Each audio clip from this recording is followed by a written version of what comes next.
কি হয়েছে বাবা? আমি তোমাকে একটা প্রশ্ন করতে চাই রাধা, যার উত্তরে আমি শুধু আর শুধুমাত্র সত্যিটাই শুনতে চাই, তাছাড়া আর কিচ্ছু শুনতে চাই না। কি প্রশ্ন? তুমি কি কৃষ্ণর থেকে 7 গজ দূরত্বে থাকার প্রতিজ্ঞা ভেঙে দিয়েছ? উত্তর দাও। মিথ্যে বলার চেষ্টাও করো না তুমি। তোমায় তোমার মাতা পিতার দিব্যি। না বাবা, আমি আপনাকে দেওয়া কথা ভাঙিনি। চুপ! মিথ্যে কথা বলো না তুমি। না জটিলা, আমার সম্পূর্ণ বিশ্বাস আছে যে রাধা তার বাবা মার দিব্যি নিয়ে মিথ্যে বলবে না। তাই? তাহলে আমার তরফ থেকেও একটা প্রশ্ন করেই নিন স্বামী। আমি যে এত কাজ ওকে দিয়েছিলাম সেসব কি ও নিজে করেছে? হ্যাঁ মা, এই সব কাজ আমি একাই করেছি। অসম্ভব! এমন করে বলছো যেন একটা তুড়ি মেরেছ আর সব কাজ হয়ে গেছে, তাই না? যদি তুমি সেরকমই মনে করো তাহলে হয়তো তাই হয়েছে।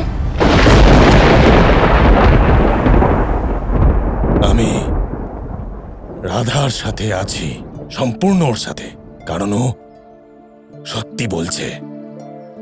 ঠিক আছে, তাহলে দরকার না থাকা সত্ত্বেও কংসের বাজি স্বীকার করলে তুমি, আর নবরাত্রির 9 দিন নিজের বাড়ি ঘর ভুলে ওই হাট সফল করতে ব্যস্ত ছিলে। তাই এখন রাধা, পরের 7 দিন তুমি শুধু সংসারের কাজে মন দেবে আর বাড়ি সামলাবে। পরের 7 দিন তুমি এই বাড়ির চৌকাঠ পেরোবে না। আমি তো আমার সব কাজই করেছি, তাহলে এই বাধার কারণ কি?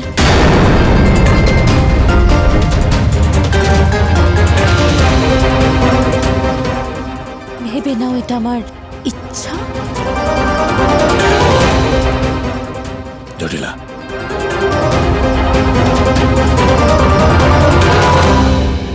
এমনিতেও জটিলা ঠিকই বলছে রাধা।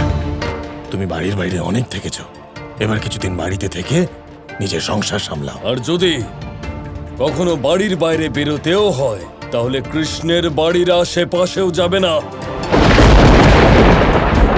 এমনিতেও কুসুম সরোবরের আশেপাশে ঘুরতে থাকি ওই কৃষ্ণ। তাই আজকের পরে তুমি ওই সরোবরের আশেপাশে যাবে না রাধা। আর রাতেও বাড়ির বাইরে যাবে না, হ্যাঁ? মা, আপনি এটাই জানতো যে আগামী 7 দিন আমি বাড়ির চৌকাঠ পেরোবো না আর রাতে বাড়ির বাইরে যাব না? হ্যাঁ। আর আয়ান, তুমি এটাই চাও তো যে আমি কৃষ্ণর বাড়ির আশেপাশে যাব না আর ওই কুসুম সরোবরেও যাব না? হ্যাঁ।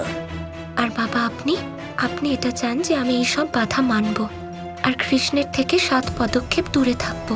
হ্যাঁ, এটাই আমি চাই মা, আর এতে কোনো ভুল নেই। তাহলে তাই ঠিক হলো যে রাধা আজ থেকে এই সব নিয়ম পালন করবে।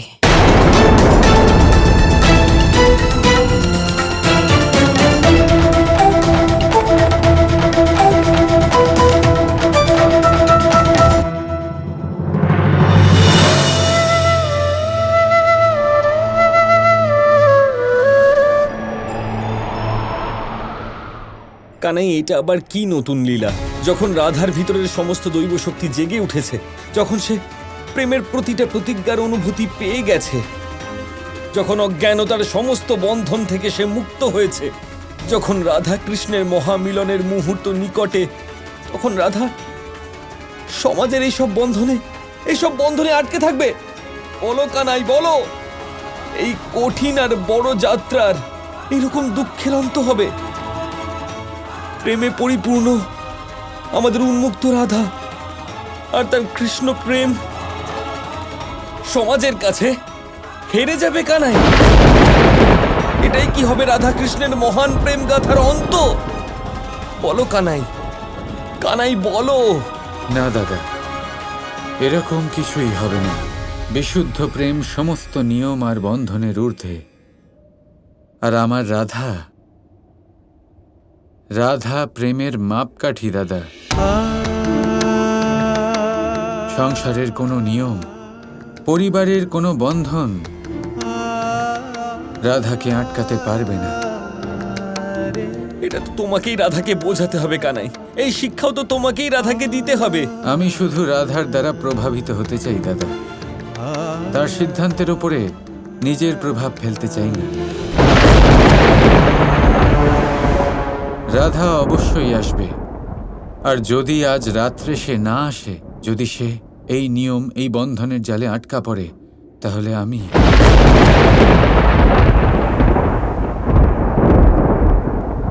এখান থেকে আবার চলে যাব দাদা।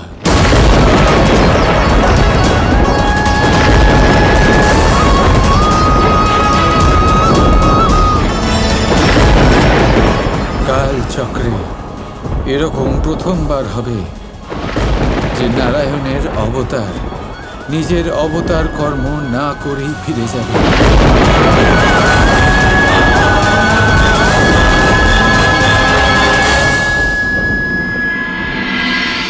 মা, তোমার কি মনে হয় যে রাধা ওই কৃষ্ণর সঙ্গে দেখা করতে যাবে? আমি জানি না আয়ান, আমি জানি না। শুধু এইটুকু জানি যে এই 7 দিনে রাধা কোনো না কোনো ভুল নিশ্চয়ই করবে, আর ওর একটা ভুলই ওকে শেষ করার জন্য যথেষ্ট হবে। আমাদের রাধার উপর নজর রাখতে হবে। ও যে কোনো সময় ওই কৃষ্ণর সঙ্গে দেখা করতে যেতে পারে।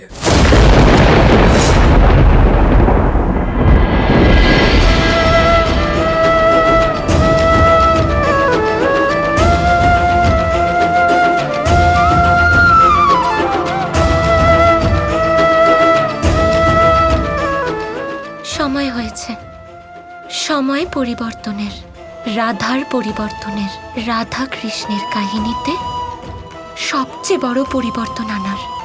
এবারে না পরিবারের কোনো নিয়ম থাকবে, না কোনো সমাজের বন্ধন, আর না কোনো সংসারের বন্ধন। এবার শুধু মিলন হবে রাধা কৃষ্ণের। এবারে কিছু হলে তা শুধুমাত্র প্রেম।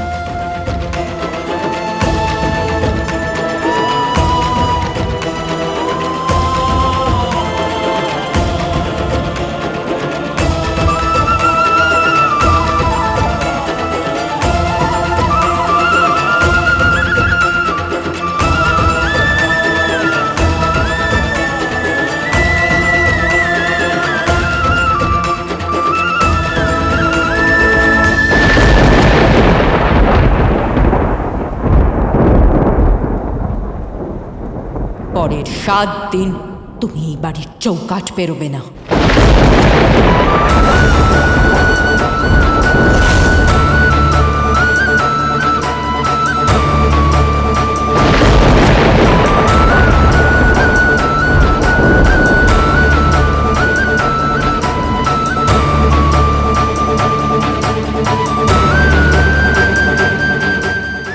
আর রাতেও বাড়ির বাইরে যাবে না, হ্যাঁ?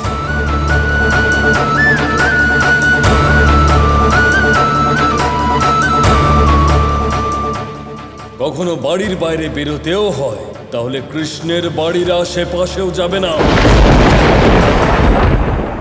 এটা কি করে সম্ভব যে রাধা তার কৃষ্ণের বাড়ি যাবে না?